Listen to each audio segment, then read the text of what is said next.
Contemporary Black Voices. And today my name is Dr. Sharon Michael Chadwell. And today I'm sitting with Caleb Alexander, Chris Dawkins, and Mario Salas. Today's topic deals with the controversy on the possible reclassification of nurses. And we want to look at this at the impact it will have on the Black community and other marginalized communities. With us today, we have a special guest. Her name is Manara Small. She's out of Houston. She is a nurse and a social media influencer. So Manara, welcome to the show. Thank you for having me, guys. Happy holidays, by the way. Yes. So this whole issue with reclassification has got a lot of hits on social media. And you caught my attention on Facebook because you presented information beyond what I thought about. Now, for disclosure, Caleb over here is, he recruits nursing students, right? So he can add on to the discussion as well, with my permission. So first of all, what is the impact of this reclassification on the enrollment of future nursing students? Okay, so the very first thing that we have to take a look at and understand is that this whole conversation about classifying and non-classifying nurses um, basically is a smokescreen. That's the first thing, because the whole institution of nursing, it does have a dark side to it that relates to racism. There are two classifications of basic nurses. There's the licensed vocational nurse, and then there is the registered nurse. Licensed vocational nurses were started because Black people would not be served by white nurses in white hospitals. So Black nurses who became nurses were licensed vocational nurses. So there's the first thing. So this whole issue about classification, it has deep rooted history. So let's start there. The next thing is, how is this going to impact incoming nurses? Traditionally in the Black community, the nurse is heralded as one of the most honorable and sanctified positions in our community. So whether or not the government is going to acknowledge the process of being professional or non-professional, the incoming or the influx of future Black nurses is going to continue because this is a part of our cultural DNA. There's that. The other thing is this position of public servitude. And traditionally, Black women have always been in positions of public servitude. When we really break down the dichotomy of what is going on in terms of the classification, it's two things at play here. The Department of Education has found a bowl of money that they are able to remove.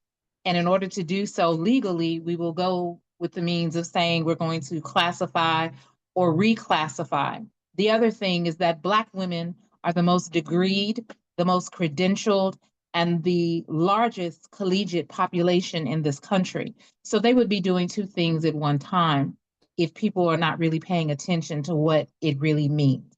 It does not take away the validity of your licensure.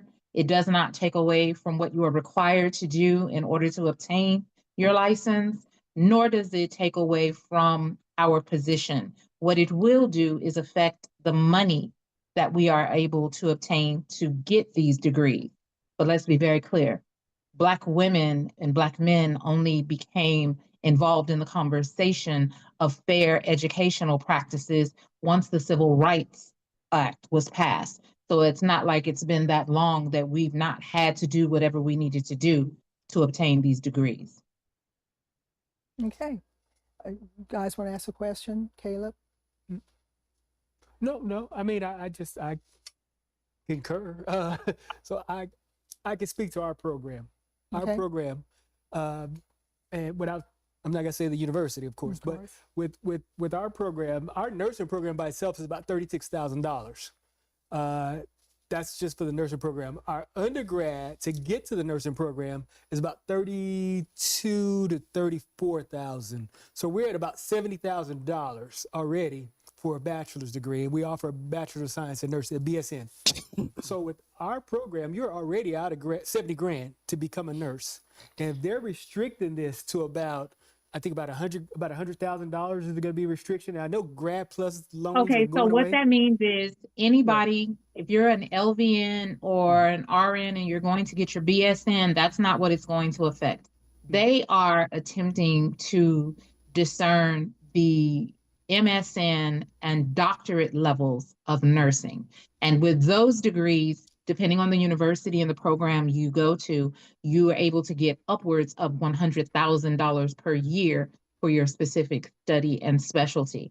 They are now wanting to drop that down to approximately 20,500 per year. Right. So my point was, with our degree, it becomes prohibitively expensive.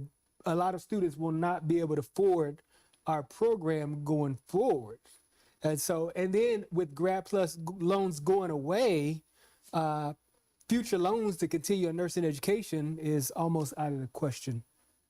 Did we But lose our? the contrary is happening because what is occurring is a lot of the nurses, case in point, February 2026, Texas has already agreed that nurse practitioners, certified nurse services, midwives, DMPs, you would be able to practice and you would not have to be attached to a provider, pending that you work in a rural or an underserved area.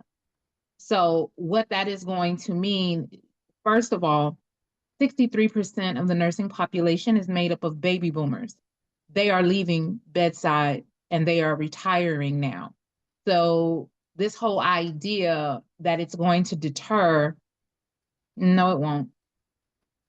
There's a lot of conversation about it, and that's why I speak to what traditionally has been our issue. Black people, especially Black people in healthcare, we have constantly had to work twice to 10 times harder than everyone else. And this is going to be inclusive in terms of our education. What they are hoping to happen is that the number of Black women will drop.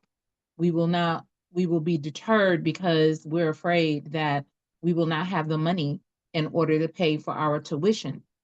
And I can tell you this right now, that will not be a deterrent for us to go to school. One, the need for our practice is too great. Two, we have already, if you've become a nurse, you have already succumbed to the absolute hardest, the most arduous, the most socially hypocritical and racist system in healthcare just to become a nurse. So you telling me that you're going to cut our money? I can tell you right now, I am a student. My money was cut in August. I am attending 2 programs simultaneously. And what we're being faced with this classification, it is not going to be a deterrent. What it will do is a lot of young mothers and young fathers who rely on those programs that will allow them to transition back in to working and give them other things, that may affect it. If they drop the classification, then one of the benefits that we get when we work is that our employers will absorb up to 85% of our student debt. If they change this classification, we won't be able to do that. Okay, what we're going to do is we're going to take a pause and come back and continue this discussion. See you in a few.